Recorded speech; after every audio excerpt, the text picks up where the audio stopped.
So I can't pick my favorite movie, or TV show, or book, or video game.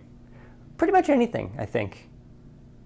Now this is not to say that I can't pick a show or movie or something that I like. I feel like that's an entirely different thing. But to say that something is my favorite movie or my favorite book, I find that very difficult. There's numerous reasons as to why I think this is so difficult. And one, I think, is changing tastes over time. I may have seen a movie 10 years ago, and at the time, I really, really loved it.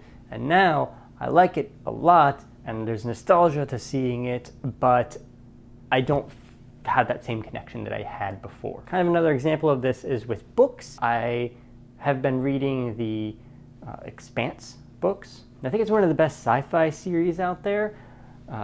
But while I've been reading that, I've been rereading Sherlock Holmes, and that's a series that I, in the past, loved. I thought this was, one of my top tier book series, and now, after rereading it, and I've kind of reread all of it, I still like it. I like it a lot. It has a lot in there, but it's not what I would consider my favorite book series.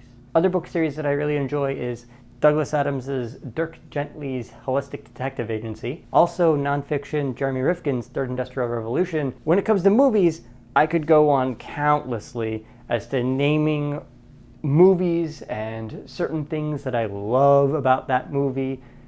But again, I can't pick one or two or even five. I can't even pick my top 5 movies because I feel like I'd have to sit down and like contemplate it for a full day just to figure out like, oh, okay, well, I love this about this film, but this one does that ever so slightly better and also has this other thing that I like.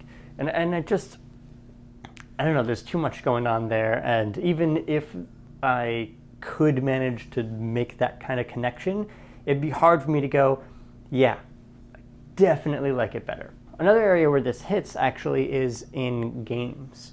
For me, playing RPGs, whether it's tabletop or like online RPGs and video games, choosing the character that I'm going to play, right? The character class, right? Like, I don't always identify and go, yeah, I always play a knight, or I'm always a wizard, or whatever. There's gameplay elements and storytelling elements of each of the different characters or classes that a game may have that I'll enjoy playing. And granted, on some level, that's what the game developers intended. But when it comes to online RPGs, I always felt like it was the other way around. I feel like the game developers always intended you to pick one character, one class, and go, this is the one that I am, and you only play that one. Partly because there's a lot of players that do that, and I would always find myself spreading my time amongst 3, 4, 5 different characters that I've got kind of playing, and everybody that I'd be playing with would be double or triple my level after a little while, and I'd be left far behind in the kiddie pool of the game. And I get that, oh yeah, I should just stick to this one because that way I stay with everybody else. But then sometimes I'm like, well, why can't everybody else just do this and play multiple characters? And not just multiple characters, because a lot of people would have a second, but a third, a fourth, a fifth. Why does everybody have to be this one thing? The question to you is, what's your favorite movie, book, TV series, or game? And explain why. Because I can't. I'll see you next week.